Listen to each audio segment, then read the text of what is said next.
So, first of all, thank you all for coming. This is our second general body meeting. Sorry for the, sorry for the trouble getting the room, but we're here now. We're also videotaping this for the first time, so this should be available online. Let's hope this works. We've never done this before, so we're experimenting a little bit.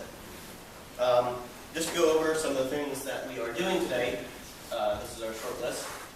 The Energy Research and Education Park, that's one of our off-site facilities. We'll be going over what we do there, how to get there, all that. We will also be doing a sugar motor demonstration, and we're going to go over that later. Some more details on our CANSAT project that we're going to get working on today. And we're going to finish it off with a short presentation from Brittany about rocketry basics and the structure team. So that's what we're doing today.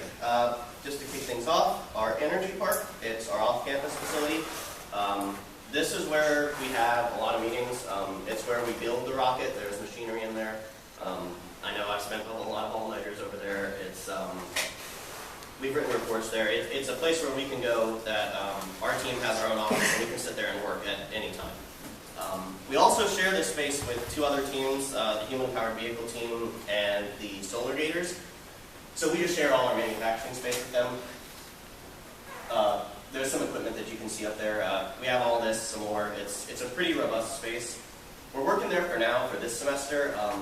By the end of the fall semester, the College of Engineering is putting together the Student Design Center, which is a place for all of our design teams to meet up and go. So hopefully we can make the transition to that space by the end. But for now, this is where we're working.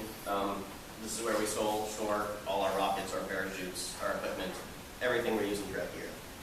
And you can get there by going to this address. If you look on the map, it's that red circled place that says Energy Research and Education Park. If you search it on Google or Google Maps, whatever, it'll pop up. We are building 241. Once you get into the complex, it's just south of Archer Road. And I bring this up because we're having an event next week building sugar motors, and it's going to be at this park. That'll be Thursday, October 3rd at 6 p.m. And the person who's holding this workshop seminar thing is going to be Jimmy Yon. He's one of our mentors. He works over at the Santa Fe Community College, and he is just a great guy. He's really fun. He's experienced. He knows exactly what he's talking about. If you go online to jamesyon.net, he's got his website on a bunch of rocketry basics, like how to build your own motor, and that's clearly why he's interested in us. We've got a pretty good relationship. He's a little bit eccentric, but when you meet him, you'll understand. He's a lot of fun to work with. So there we will be making and testing our own propellants based off with the base of sugar. That's why they're sugar motors. That picture on the right is actually something that we did a few weeks ago doing the same thing. So it's really easy, it's safe, it's a lot of fun. You'll be building that and then actually lighting some of it off so you can make that work. Actually, we were even talking about trying to use Gatorade as one of our fuels, so we'll see if we can work that in next week. If you don't have a ride to get to that energy park, you can contact me. I'll try and give you a ride or find somebody else who can. So that's definitely a way we want to make anybody who wants to go able to be there. So that's what we're doing then. In terms of our CANSAT project that we're working on right now, we have some details in about that. We talked with SSDC, and they gave us some specs.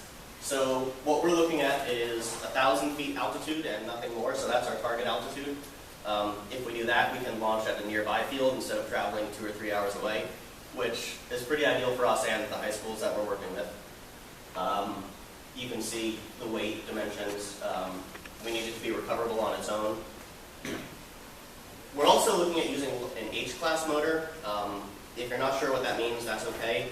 We'll be getting into all the specifics of motors and whatnot at, I think, our next general body meeting. And I know that Lauren, who's in charge of this event, wants to put together a meeting for anybody who's interested in that. So she'll send out an email. At the end of the meeting, if you are interested in this, I'm going to have you go ahead and write down your email on here so she has a list. And if you're at home watching, then go ahead and go email me with your email or email her. The other thing you can do is go on our website and contact us, and you can get on our list that way. So that's an option there. So we'll go ahead and get started with this. And so this is just some info about some other events coming up. We've got our next general body meeting. It's not going to be in this room. It will be 2 weeks from yesterday, so it looks like it's on a Thursday instead of Wednesdays, but that's fine. And we will be going through, and like today, Brittany will be presenting on structures and rocketry basics. We'll be going through propulsion, flight dynamics, and recovery. And once we've gone through that, that should be a pretty solid foundation for everybody who's interested. It may not be absolutely everything, every detail in rocketry, but as you go, you'll learn more. But this will give you a pretty solid foundation. A couple other things I wanted to bring up that aren't really related to us, but they're pretty important. The SpaceX info session, where you can actually sit and communicate with SpaceX, and they'll just be there talking about their company, what you can do, how to get involved with them. And I bring that up because we've had some pretty successful interns work the rocket team. I know Lauren, who's doing the CANSATs, has worked with them. Rob, who was the project manager last year, has worked with them. We've had people go on from the rocket team who are working there full time. So we may even see some of them there at the info session. So that'll be pretty cool. I recommend you out there if you're interested in working with them. And then there's Career Showcase next Wednesday. So I'm just bringing those up because those are interesting career tidbits. And with that, I'm going to hand it over to Brittany, who will be doing our presentation on structures and rocketry basics. Okay, so I'm Brittany. I'm instructors for rocketry this year. Alright, so to start with some little basic vocabulary, these are words you might hear someone saying throughout the year. Apogee, we'll talk about apogee. That's the highest point in the rocket reaches during its ascent.